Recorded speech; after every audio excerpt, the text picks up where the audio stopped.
everyone! Kamusta po kayong lahat? Sana po kayo ay nasa magandang lugar ngayong araw na to. Ang topic po natin ngayon ay very interesting, no? Unang-una, there are always life-threatening conditions sa ating mga tao, no, kapag tayo nagkakasakit. So, sa dermatology, meron din tayong mga life-threatening condition at hindi lang laging pagpapaganda. So, ayun ang topic natin ngayon, yung mga sakit na kapag pinabayaan mo ay pwede kang mamatay. So, the first topic is the so-called toxic epidermal necrolysis and Stevens-Johnson syndrome. Itong dalawang sakit na to, nakaka-trigger dito ay either infection or a certain drug, no? So, kapag ikaw ay nagkaroon ng drug reaction, like for example sa sulfa, ikaw ay uminom ng Bactrim forte, no? Kasi maraming nag-allergy sa sulfa eh. So, yan ang example na pwede mag-cause ng toxic epidermal necrolysis or Stevens-Johnson syndrome. Ang unang-una mong mararamdaman ay lalagnating ka. Pagkatapos, ikaw ay magkakaroon ng pula-pula sa balat na medyo makatinong umpisa pero nagiging masakit na, no? Nagiging tender, masakit kapag hinahawakan mo, kapag nagtagal na. So, ang mangyayari kapag sobrang mapula na at saka tender na, yung masakit na, magkakaroon ng skin detachment. Maghihiwalay yung layers ng balat mo, upper and the second layer maghihiwalay. Ngayon, kapag ka ito ay more than 30% of your body that is involved, yun yung toxic epidermal necrolysis.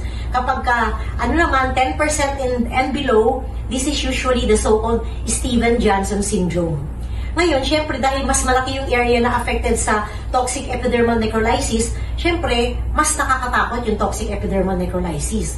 Ngayon, tayo kasi kuminsan pag ganyan mapula lang, mahapdi, maganon, pababayaan lang natin. So, if you do not treat this immediately, it can cause death, okay?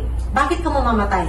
Kasi unang-una, pwede kang mawala ng mga essential electrolytes at saka fluid sa iyong katawan. So, magde-dehydrate ka, there will be a consequence, no? Magkakaroon ng heartbeat mo, bibilis, yan, no? Tapos yung puso mo mag-work harder kasi nga para to provide fluids in your whole body. At dahil nga nagkaroon ka ng skin detachment, syempre yung skin barrier mo wala ng protection, no? Hindi na damage na siya. So wala ka ng protection against bacterial infection, other microorganisms. So you can develop sepsis or yung kumalat widespread infection sa body. And then this will result to a multi-organ failure dahil nga kumalat na yung infection. So yung mga puso mo, yung atay mo, yung kidney mo, hindi na sila magpa-function properly. And it can also affect your pulmonary area, no? Magkakaroon ka ng respiratory distress. At hindi mo pa rin ito inayos, pwede kang mamatay. Kaya ito yung mga nakakatakot na sakit sa balat. Toxic epidermal necrolysis at saka Stevens-Johnson syndrome. Yung toxic epidermal necrolysis, ang mortality nito, ibig sabihin yung mga namamatay nito, nasa 30 to 40%. Yung Stevens-Johnson syndrome nasa 5% lang. Pero may isa pa, yung tinatawag nating DRESS, no? Drug reaction din to. Ito naman magkakaroon ka din ng parang pareho din ng symptom nung TENS at saka SJS, pero drug related talaga siya. Kaya nga DRESS, drug yung first letter. So ito naman may 5% mortality. So lahat sila pare-pareho ng process, no, na magli-lead to death kapag pinabayaan mo. So yun. So toxic epidermal necrolysis, TENS, Stevens-Johnson syndrome, SJS, and DRESS. Yun yung tatlong nakakatakot na sakit sa balat na pwede ikamatay natin. Ngayon, meron din namang mga nakakatakot na sakit sa balat na infection-related, no? Halimbawa na lang, yung laging famous na tinatawag natin yung necrotizing fasciitis, no? Yung parang kinakain yung balat mo na bigla na lang lulubog yung balat mo, tapos magkakaroon ka ng necrosis o pagkamatay ng balat, no? Ayan. So, kapag ikaw ay isang tao na elderly, kung ikaw ay may edad na, tapos chronic smoker ka pa, chronic alcoholic ka pa, at diabetic ka pa, these are all the factors that can bring about the so-called necrotizing fasciitis. At kapag ikaw ay may necrotizing fasciitis, mabilis lang to, no? Pwede ka talaga pwede ka talaga mamatay kapag hindi mo kaagad nabigyan ng proper treatment. Most of all these problems should be treated, lalo na yung first 3 problem na binanggit ko, dapat treated ito with sa burn unit. Kasi parang kang nasunog dito kapag tinignan mo yung balat, parang burn. So, usually sa burn unit namin ito tinitreat, no? Ngayon, yung necrotizing fasciitis, pwede namang not in the burn unit, pero kailangan mong maagapan agad at mabigyan ng antibiotic na karapat-dapat para mag-stop yung process at hindi na magtuloy-tuloy sa mas malala pang kondisyon. Ngayon, yung cellulitis, it can also be scary, pero ang cellulitis is less toxic than necrotizing fasciitis. Yung necrotizing fasciitis, ito yung popularly called flesh-eating bacteria. Ngayon, kung cellulitis lang, nagsisimula ito sa pamumula lang, mainit yung bahagi ng katawan mo na nagkaroon ng infection, tapos ito ay medyo inflamed na at medyo masakit na kapag hinahawakan.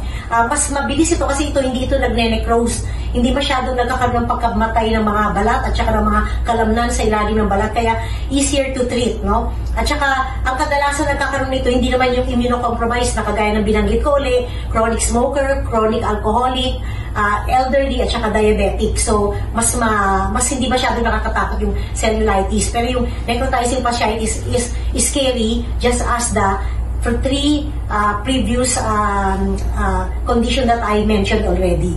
Yan. Tapos yung isa na lang, actually madami pa, pero ito yung pinaka-most common, yung angioedema.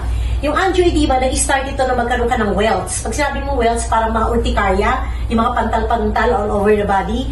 Tapos, kapag hindi mo pa rin naagapan o kinontinue mo pa rin yung trigger, kunyari, uminom ka ng gamot, kinontinue mo pa rin yung pag-inom ng gamot, kahit alam mo na nagkakaroon ka ng pantal-pantal, then it can lead to angioedema. Ang angioedema ay yung pagkakaroon ng pamamaga ng mata, pamamaga ng labi, pamamaga ng kamay at paa, kaya kumisan hindi mo na ma-flex yung daliri mo kasi mag-edematus na to, swollen na. Kapag hindi mo pa rin ito ginamot, magkakaroon ka ng difficulty in breathing. Sometimes it just starts with the heaviness on the chest, no? Pero eventually, pag hindi mo pa rin nagamot yun na, magkakaroon ka ng difficulty in breathing and you can also die. So, these are the 5 or 6, kasi kasama yung cellulitis, skin diseases that can cause or that can lead to a life-threatening condition that can lead to death.